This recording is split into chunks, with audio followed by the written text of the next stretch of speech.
Hello friends, welcome back. Friends, this would be our first Springs application and this is exciting. I suppose you guys are excited because I am, and let's get started what we are waiting for. So the first thing which we are required is a bean, Springs bean. So I would be highlighting this project and I will be right clicking, navigate to new, and we need to create a XML file. So we would be clicking on this other option and it will open this window. Now friends, we have already downloaded and installed Springs, if you remember, Springs plugin, right?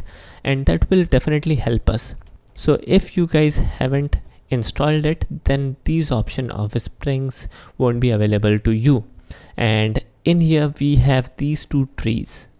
Second tree is simply a getting started content. We are not interested in this, but in here there are a couple of things which are cool, out of which this Springs bean configuration file is of our interest. This configuration file would be required, so we would be clicking on this and we will give the name as beans and then we will click on next.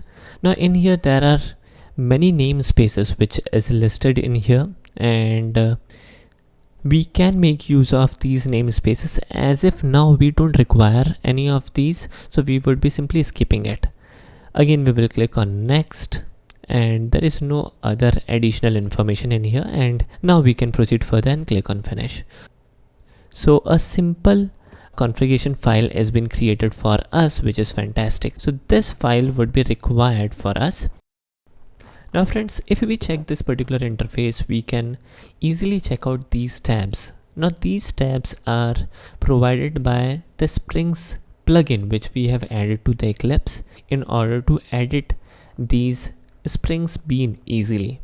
Now even if we doesn't have the plugin, it's okay. We will keep on checking the raw file by navigating to the source tab and how this particular GUI tool is helping us to build these beans file.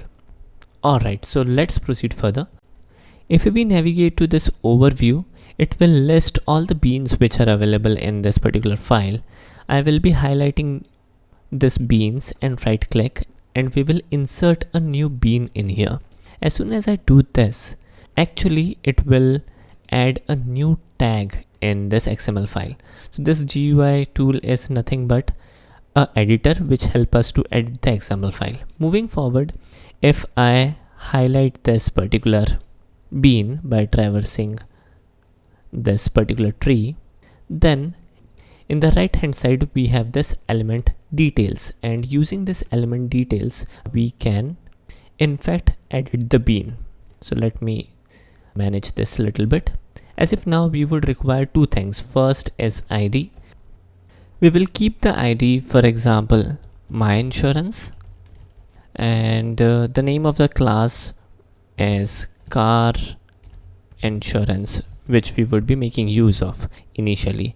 And in here we need to pass a fully qualified name, and even now this tool can help us. In here we have this particular browse button. We will click on it and we have this car insurance available in here. So let me choose this particular fully qualified name, which is this, and moving forward, let us check the source. Here we go. So the source has been updated by the tool and now we have this bean ready with us. Fantastic. Moving forward, let us navigate to this user.java and we would be now adding the application context layer in here. So I would be commenting these two lines out real quick, and in here we will type in application context and the name of the object would be like context equals, there is yet another something. This application context is a interface and there are many classes out there, so out of which one is file system XML. I don't remember the name that properly. Let us take help of Eclipse real quick. It's this file system XML application context. Definitely we need to make use of new keyword in here, which I left, and that's it. Fantastic. Definitely we need to also add, we need to also import this application context. Fantastic, everything looks good in here. There is one more thing, we need to pass the name of the XML file, which is beans.xml. Now friends, there are a couple of ways how we can add a bean by making use of these methods, out of which this particular method is file system XML application context, and this particular method will search directly inside the project folder. So we have taken a caution, and this particular file beans.xml is directly inside the folder. It is not inside any subfolder. This is the reason why now I would be able to directly type in the name of the file, which is beans.xml, and our work would be done. So which is again fantastic. Now we have this object of application context type, and definitely by taking help of this object we can create an object, and object of insurance type. So we will type in insurance, and name of the object would be status equals. Now we will make use of this context dot, and we will make use of a method by the name of get bean, and we will pass in two things.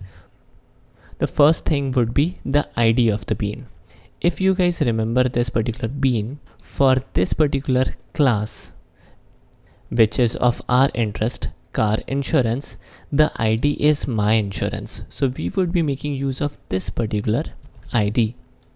Let's navigate back. So we will add in this particular ID. Moving forward, we need to also give the class for it, and which is again very simple. We will type in insurance dot class. Fantastic. So by using this we would be able to get the object for this status. Moving forward, the next thing is pretty simple. We will simply copy this particular line. Let me cut this line from here, and let me also get rid of this particular line from here, and I'm making use of the exact same line which was used previously. And now if I execute this particular program, let me show you the console. Here we go. Your car is insured. So the output is fantastic.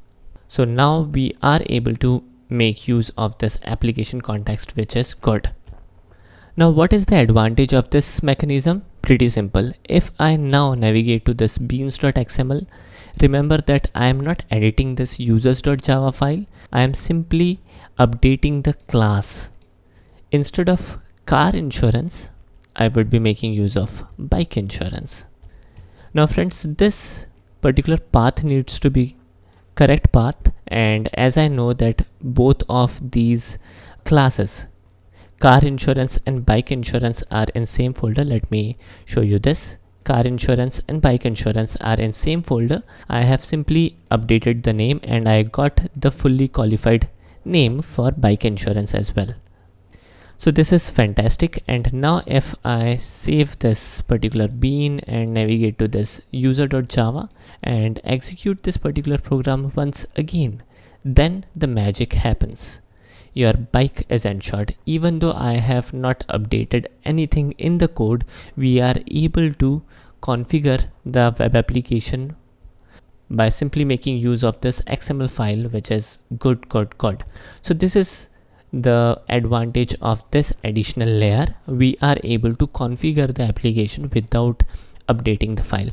The last thing is that this particular warning, this says that there is some resource leak, and in order to fix this, in fact we won't be making use of this particular interface. Rather we will be making use of this class directly, because the interface doesn't have the close method for these objects. So now if we make use of the class name directly, then we can do this context dot close.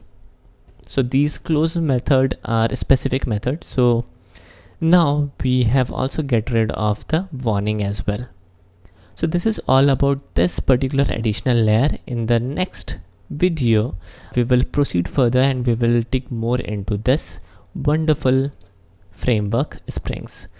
So with this, let me conclude this video. Have a nice day, take care, and keep coding.